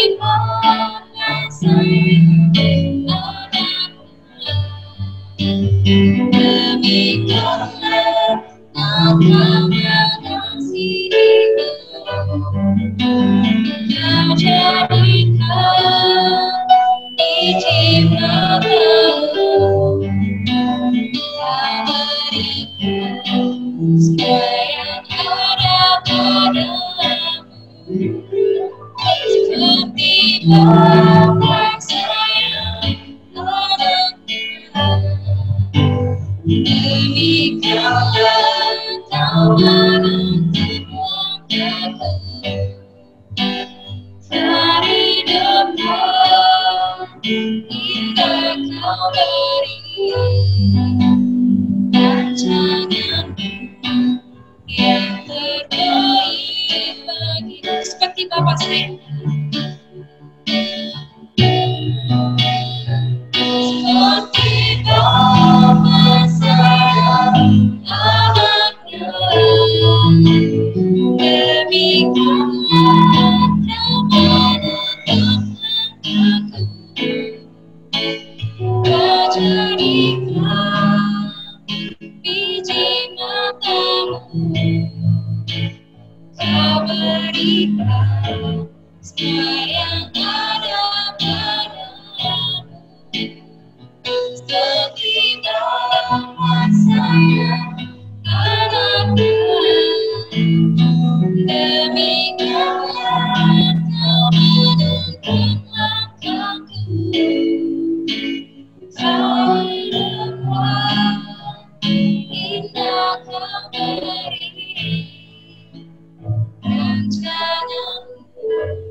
Mari kita tutup dalam doa. Bapa yang kami hormati, Bapa pencipta alam semesta, yang terus bekerja di dalam Yesus Kristus dan persekutuan dengan Roh Kudus, Allah yang ajaib, Allah yang terus melakukan mujizat di dalam dunia ini, yang berkarya dengan misinya. Kepadamu kami bersyukur karena Engkau menyelamatkan kami sebagai anak-anak-Mu. Engkau menebus kami dengan kasih-Mu. Engkau menjadikan kami anak-anak bahkan kawan sekerja Tuhan di dunia ini. Kami bersyukur untuk talenta yang Engkau berikan pada kami. Karunia-karunia yang Engkau percayakan kepada kami. Dan kami bersyukur bahwa Engkau sudah mendidik kami dalam pendidikan di negeri ini yang tinggi, yang tidak banyak orang di Indonesia ini bisa menikmatinya. Kami bersyukur untuk anugerah-Mu dan panggilan-Mu kepada kami, untuk kami berkarya dalam dunia kerja. Kami ingin menyerahkan kepada Tuhan agar Engkau Roh Kudus memimpin kami, menguatkan kami, memberikan inspirasi kepada kami. Ketika kami menghadapi masalah-masalah, hal-hal yang menjepit kami atau membuat kami takut atau khawatir, bekerjalah dengan dahsyat Tuhan. Nyatakan kuasa dan kasih-Mu Tuhan. Ajari kami sebagai anak-anak perang boleh hidup terus di dalam integritas yang didasarkan atas kesetiaan pada Engkau. Kami ingin hidup sebagai anak-anak perang di tengah-tengah dunia yang gelap ini. Kami rindu Tuhan, terang yang dari Tuhan terus menerangi kami. Lewat firman kami baca setiap hari. Lewat persekutuan kami dengan Engkau dalam doa kami. Biarlah kami boleh terus menyerap terang yang dari Tuhan. Sehingga hidup kami setiap hari makin memancarkan daerah yang gelap di tengah negeri ini, di tengah lingkungan kami, di tengah divisi kami atau kantor kami, Tuhan. Tolong kami Tuhan, untuk kami juga bersemangat mengembangkan talenta yang Tuhan percayakan. Dari perkara-perkara kecil, kami terus untuk boleh diberikan oleh Tuhan kemampuan untuk mempelajari hal-hal yang spesifik, yang lebih tajam dalam bidang-bidang tertentu, bahkan untuk membuat karya-karya yang excellent, yang tidak biasa-biasa, yang luar biasa. Tuhan, kami percaya bahwa Engkau merindukan hal itu, Tuhan. Biarlah kami terus dikuatkan oleh Tuhan. Ketika kami jatuh atau ketika kami gagal, Tuhan, lawatlah kami, Tuhan. Biarlah kasih-Mu Engkau nyatakan kepada kami.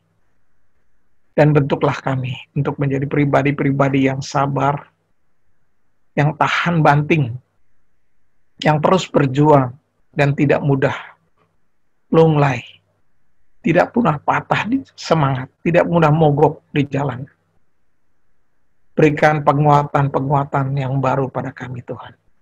Ketika kami belajar dari Daniel dan dari Tuhan Yesus, dari ajaran-Mu Tuhan Yesus, biarlah apa yang kami pelajari malam hari ini dan diskusikan boleh menjadi berkat bagi setiap orang, memotivasi kami, mendorong kami untuk berkarya, dan masih banyak kesempatan yang Engkau akan pakai, Tuhan, di dalam diri saudara-saudaraku yang masih muda ini. Kami percaya bahwa mujizat Tuhan Engkau akan nyatakan ketika anak-anak Tuhan hidup dalam integritas yang sungguh-sungguh berdasarkan firman-Mu, Tuhan. Kami percaya Engkau adalah Allah yang hidup, Allah yang terlibat dengan permasalahan-permasalahan yang kami hadapi setiap hari dalam pekerjaan kami, dan tidak pernah membiarkan kami jalan sendiri. Terima kasih Tuhan untuk acara kami pada malam hari ini. Bersyukur untuk jaringan yang Kau jagai, dan semua teknologi bisa berjalan dengan baik. Semua orang yang mengambil bagian dalam pelayanan ini, bahkan semua orang yang Tuhan undang oleh Roh Kudus supaya mengikuti acara pada malam hari ini. Biarlah damai sejahtera yang dari Allah dan kasih dalam Yesus Kristus serta persekutuan dengan Roh Kudus akan menyertai kita dari hari ini sampai nanti kedatangan Kristus yang kedua kalinya. Dalam nama Tuhan Yesus Kristus kami berdoa. Amin. Baik, terima kasih, Bang. Ya, mungkin bisa dibuka videonya, panitia bisa difoto.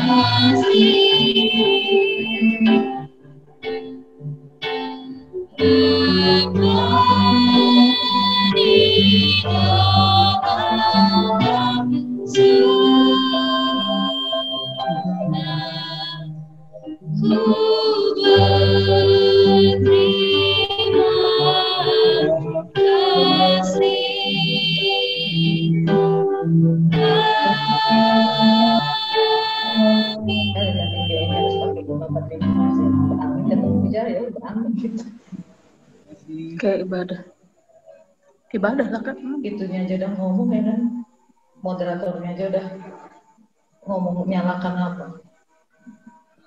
Ya. Shalom. Ya, shalom Bapak Kakak semuanya.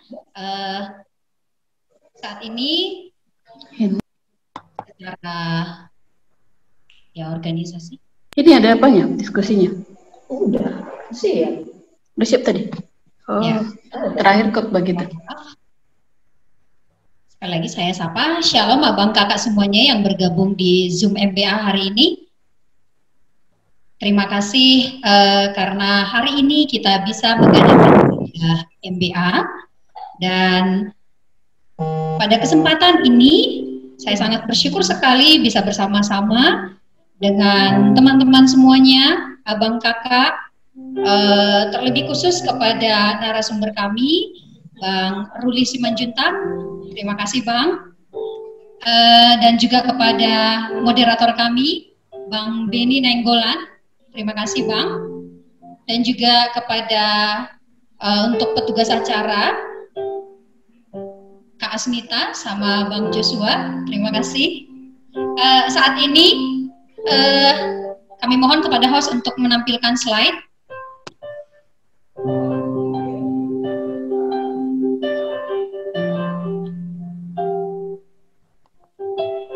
Ya.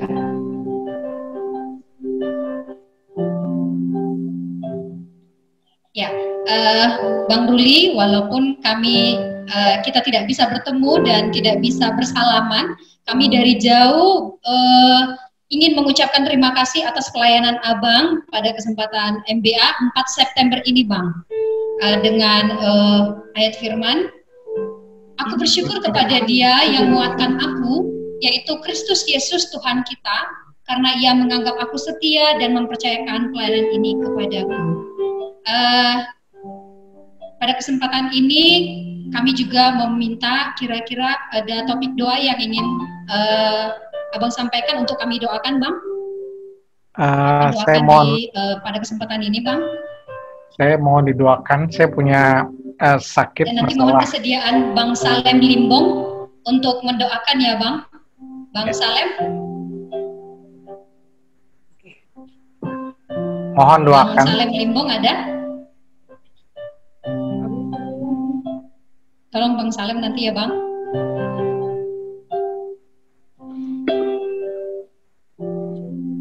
Ya, kepada Bang Ruli kami persilakan, Bang. Ada topik-topik doa yang akan kami doakan, Bang. Mohon doakan. Saya punya sakit saraf terjepit di belakang ini dan otot kaki saya yang putus. Supaya Tuhan kasih kepada kekuatan Bang Ruli, Bang. Untuk sakit saraf dan otot saya. Tolong doakan supaya Tuhan kasih pemulihan. Oh iya, pemulihan dalam kesehatan ya, Bang ya? Terutama otot sama saraf.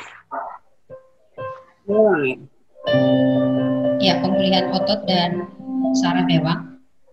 Kejepit. Saraf terjepit. Saraf kejepit ya, Bang? Iya. Ya, oke, Bang.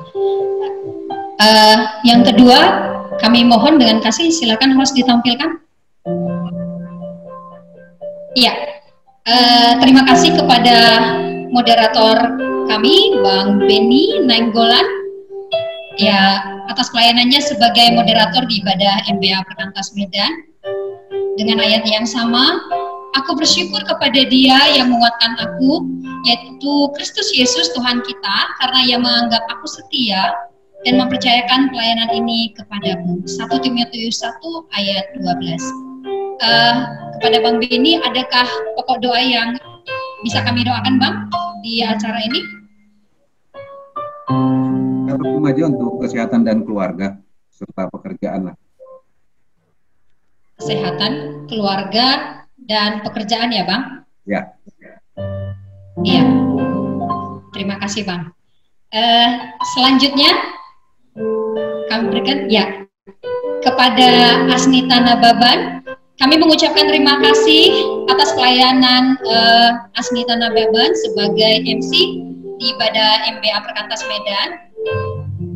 Dengan ayat yang sama saya bacakan, aku bersyukur kepada Dia yang menguatkan aku, yaitu Kristus Yesus Tuhan kita, karena Ia menganggap aku setia dan mempercayakan pelayanan ini kepadaku. Tertulis di 1 Timotius 1 ayat 12. Kepada Asnita kami persilakan membagi pokok doanya yang akan kami doakan bersama-sama di tempat ini. Oke, kesehatan dan pekerjaan juga. Ya, silakan host pada yang keempat.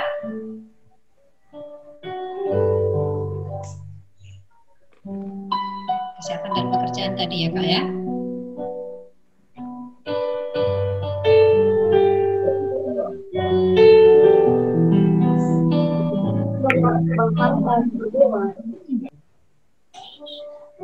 Apa itu? Yang keempat, kami mengucapkan terima kasih juga kepada Bang Yosua Agus Sinaga. Ya. Terima kasih atas pelayanannya sebagai pemusik ibadah MBA Perkantas Medan.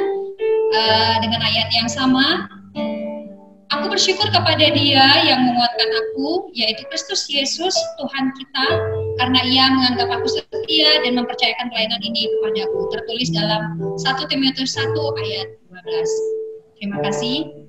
Ya, Abang Joshua, ada pokok doa yang bisa kita doakan bersama-sama, Bang? Kesehatan dan pekerjaan ya, Bang.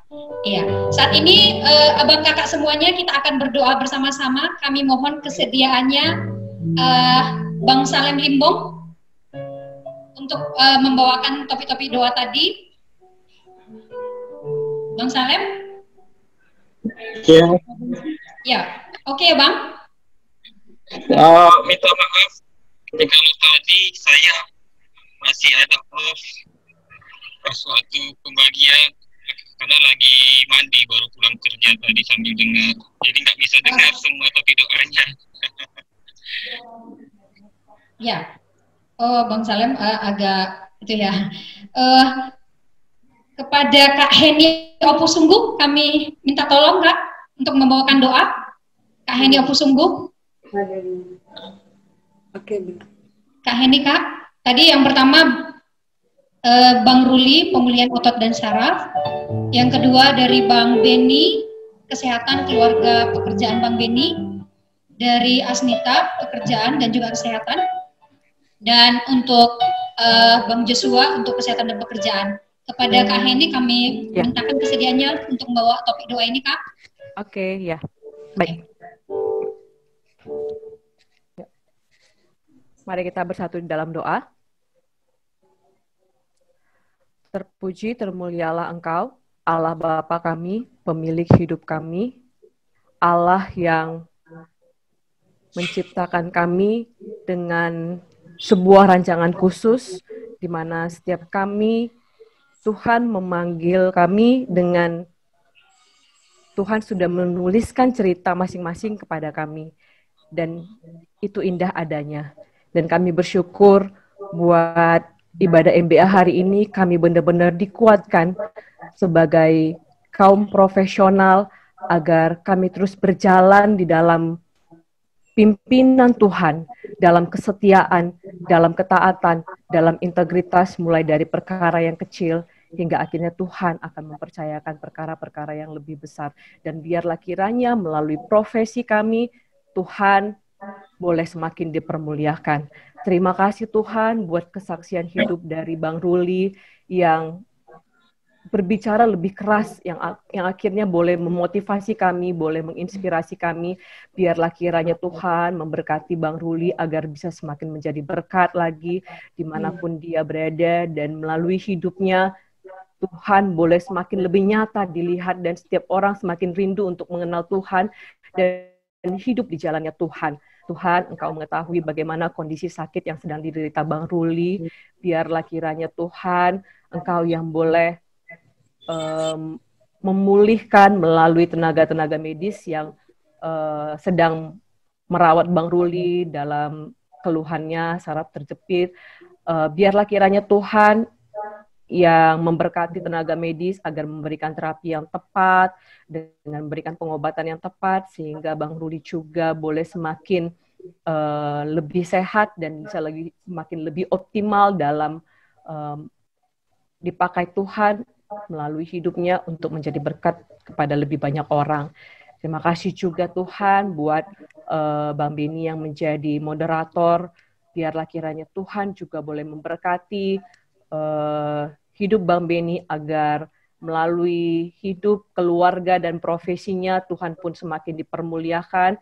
Tuhan yang memberkati kesehatan, baik Bang Beni dan keluarga di tengah pandemi ini, agar dengan tubuh yang sehat, Tuhan boleh memakainya lebih luar biasa lagi dalam pelayanan-pelayanan berikutnya. Terima kasih juga buat adik-adikku yang boleh melayani sebagai MC dan pemusik.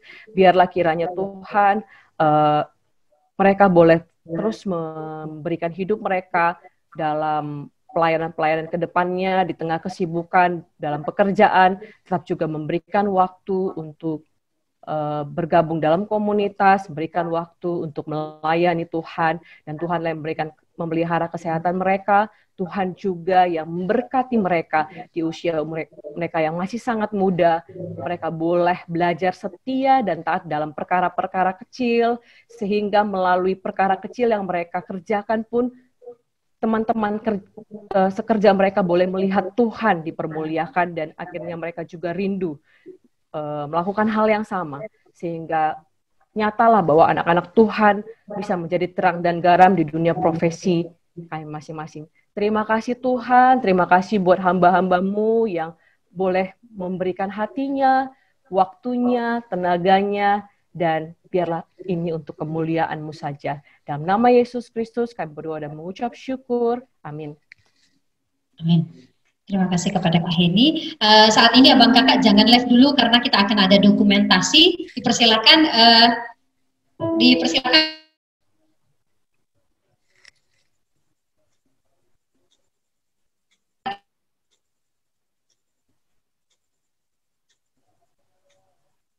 Abang Kakak semuanya. Ya, kita akan dokumentasi di-share.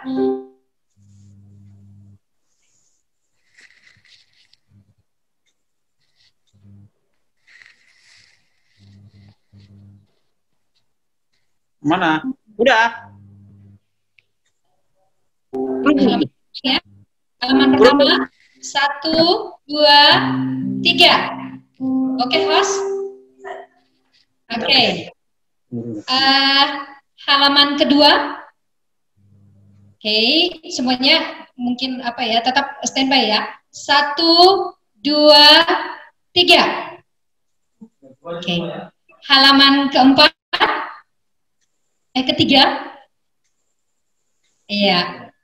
1, 2, 3. Ya. Halaman keempat. Habis ya? Habis ya? Oke.